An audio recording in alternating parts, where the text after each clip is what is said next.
Hi friends, उम्मीद करते होंगे आप लोग अच्छे होंगे। जैसे कि आपको पिछली वीडियो में बताया था कि यूकेजी में एंट्री करता है वो, तो यूकेजी में जब एंट्री करता है वो 2005 में एंट्री करता है यूकेजी में।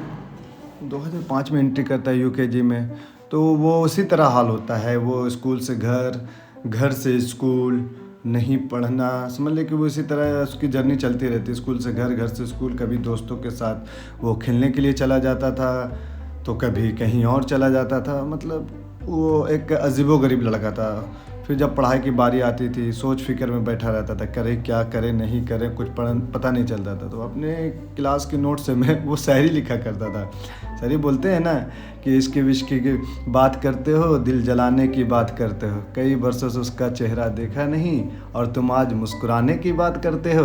तो इसी टाइप का वो शायरी लिखा करता था, उसको अच्छा लगता था। तो वो जब क्लास में बैठा, कभी शायरी लिखा, कभी गज़ल लिखा, तो मतलब उसकी जर्नी से चलता रहता था। सर मैडम अगर आ गए क्लास में सुनने के लिए कह दिए, तो समझ ली भाई वो 50 में का पीछे बैक बेंचर था लड़का, 50 रोल नंबर रहता था। वो सुनने के लिए बोली तो खड़ा हो गया। तो जब वो खड़ा हो गया तो भाई बड़ा उदास रहता था कि सब सुनाया, वो खड़ा हो गया। मतलब हर घंटी का उसका वही हाल रहता था, उदास हो जाना, सुस्त हो जाना। मतलब कि हर वक्त मार खाता रहता था मैडम से, सर से। मतलब वो सुनाता बनाता नहीं था ना, कभी होमवर्क बना के ले जाता था। उसको एक फ्री माइंड का था, फ्रीडम चाहिए था उसको। दोस्तों के साथ खेलना, दोस्तों के साथ घूमना, दोस्तों के साथ एंजॉय करना। कभी तन्हा भी रहता था और गुनगुनाते रहता था अपने में। शायरी हो गया, गज़ल हो गया, इसी तरह गुनगुनाते रहता था। तो हर वक्त उसको कुछ ना कुछ उटपटांग करते रहता था। तो इसी तरह उसकी क्लास फर्स्ट क्लास ख़त्म हो गई। जब सेकंड क्लास एंट्री आया तो उसके क्लास स्कूल में लैब था, तो लैब में उल्टा सीधा एक्टिविटीज़ करते रहता था। तो कभी किसी को सताना रहता था, पीछे बैठ के उदास रहता था। मिस सर बोलते रहते थे, सब खुश था। मतलब वो हर वक्त खड़ा रहता था।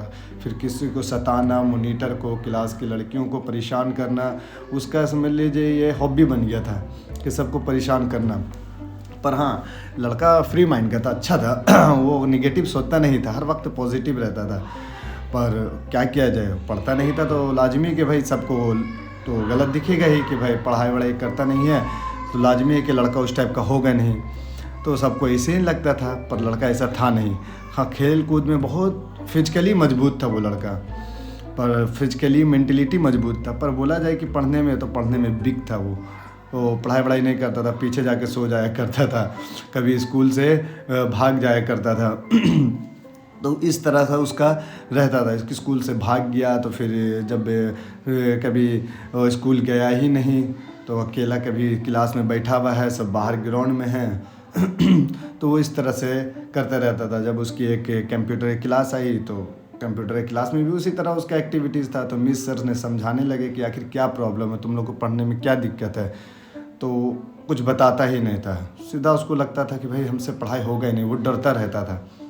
उसको लगता था कि पढ़ाई हमसे सबसे भारी बोझा है। तो ये सोचकर वो घबराता था। तो आपको हम ये एपिसोड का भाग अगले एपिसोड में सुनाएंगे। जो सेकंड टर्मिनल एग्ज़ाम आता है, फर्स्ट टर्मिनल एग्ज़ाम आता है, बहुत एक्साइटमेंट है, आप लोग सुनिएगा ज़रूर। उसमें एक टीचर की एंट्री होती है सेकंड टर्मिनल एग्ज़ाम में। तो आपको हम सेकंड टर्मिनल एग्ज़ाम में जब टीचर की एंट्री होती है, तो उससे जर्नी एक बदलाव आता है कि उसकी एक नई, समझ लें कि ज़िंदगी में एक नई कहानी आती है, एक ट्विस्ट आता है। तो फिलहाल के लिए जय हिंद, जय भारत।